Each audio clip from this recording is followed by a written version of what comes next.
Assalamualaikum warahmatullahi wabarakatuh. Nama saya Sofia Aulia Reskiana, NIM 18 TMA 351, kelas 3B, jurusan Teknik Manufaktur Industri Agro, Politeknik ATI Makassar. Pada kesempatan kali ini saya akan mempresentasikan materi tentang pengecoran logam dengan cetakan logam. Pendahuluan. Definisi atau pengertian. Pengecoran dengan cetakan logam adalah pengecoran dengan cetakan permanen atau cetakan yang dipakai berulang-ulang kali yang biasanya dibuat dari logam atau permanen mold. Kelebihan pengecoran cetakan logam. 1. Sifat mekanik pengecoran logam lebih tinggi daripada pasir casting. Demikian pula, rata-rata kekuatan tarik dan kekuatan luluh paduan dapat meningkat sebesar 25% dan 20%, dan ketahanan terhadap korosi dan kekerasan paduan juga dapat ditingkatkan secara signifikan. 2. Akurasi dan permukaan selesai coran lebih tinggi daripada pasir coran, dan kualitas dan ukuran coran yang stabil. 3. Efisiensi produksi pengecoran cetakan logam tinggi. 4. Penyebab pengecoran cacat berkurang. 5. Proses ini sederhana dan mudah untuk menyadari mekanisasi dan otomatisasi. 6. Kecepatan produksi tinggi. Jenis-jenis cetakan logam. 1. Die casting. Die casting merupakan proses pengecoran cetakan permanen. Proses secara umumnya adalah dengan penginjeksian logam lebur ke dalam rongga cetakan dengan cetakan yang tinggi. 2. Permanent mold casting. Cetakan permanen banyak dibuat dari logam dan grafit. Kadang-kadang ditambahkan dengan sedikit pasir sebagai inti atau pelapis permukaan rongga cetakan. 3. Centrifugal casting. Proses pengecoran sentrifugal adalah suatu proses pengecoran yang dilakukan dengan cara menuangkan logam cair ke dalam cetakan yang berputar, sehingga dihasilkan coran yang mampat tanpa cacat sebagai akibat gaya sentrifugal. Bagian-bagian dari cetakan logam. Cavity atau rongga cetakan, core atau inti, gating system atau sistem saluran masuk, sprue atau saluran turun, pouring basin, dan riser atau penambah. Proses pembuatan cetakan logam. Permanent mold casting caranya hampir sama dengan cetakan pasir. Bedanya bahan cetakannya dibuat dari logam. Bahan cetakan biasanya besi tuang kelabu atau baja khusus.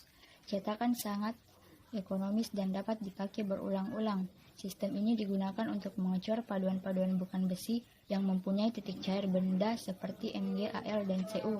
Berikut tahapannya. A. Proses pemadatan. B. Pelepasan pola. C. Pembuatan saluran masuk dan riser. D. Pelapisan rongga cetak.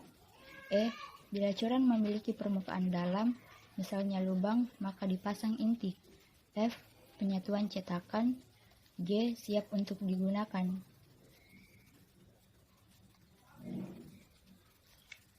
Proses penuangan atau pengecoran ialah pengisian rongga cetakan dengan bahan tuangan yang telah dileburkan atau dicairkan.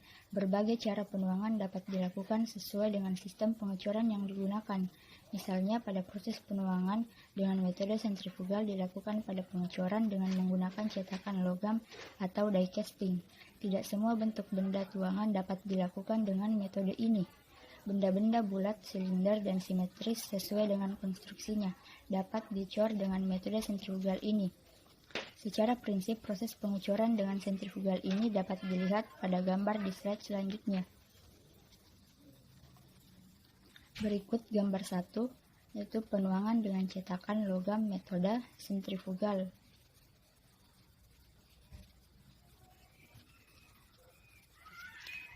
Penuangan atau pengecoran dengan cara sentrifugal ini ialah menggunakan putaran yang tinggi dari dies. Dengan demikian, logam cair yang cukup berat akan terlempar keluar dari posisi penuangan yakni ke posisi bentuk dies sebagai bentuk benda kerja yang kita kehendaki. Pada gambar sebelumnya, diperlihatkan proses penuangan dengan sistem sentrifugal pada posisi horizontal. Sebenarnya proses penuangan sentrifugal ini dapat dilakukan pula secara vertikal atau semi-sentrifugal.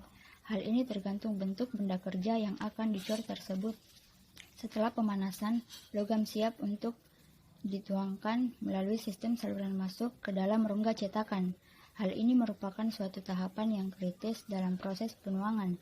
Agar tahapan ini berhasil, logam cair harus mengalir ke semua bagian dari rongga cetakan.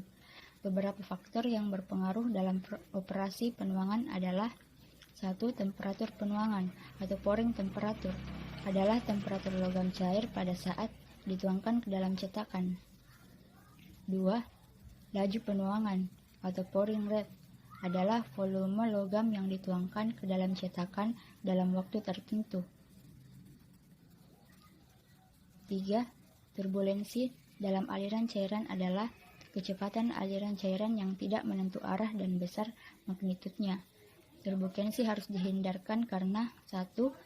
Dapat mempercepat pembentukan oksida logam yang dapat mengganggu proses pembekuan sehingga kualitas coran kurang baik. 2. Dapat menyebabkan terjadinya penyikisan pada cetakan karena adanya benturan aliran logam cair sehingga hasil coran kurang baik. Pembongkaran cetakan logam seperti pada gambar 2, yaitu pembongkaran cetakan logam. Setelah proses penuangan selesai dan logam mengalami pembekuan dalam waktu yang cukup di dalam cetakan, maka selanjutnya cetakan tersebut dibongkar untuk mendapatkan atau memisahkan benda coran dari cetakannya. Contohnya pada tahapan proses pengecoran cetak tekan ruang panas. 1. Cetakan ditutup dan plunger ditarik ke atas, logam cair masuk ke dalam ruang atau chamber. 2. Plunger menekan logam cair dalam ruang sehingga mengalir masuk ke dalam rongga cetak. Tekanan dipertahankan selama proses pendinginan dan pembekuan. 3. Plunger ditarik, cetakan dibuka, dan benda coran yang telah membeku ditekan keluar dengan pin ejector. 4. Proses pengecoran selesai.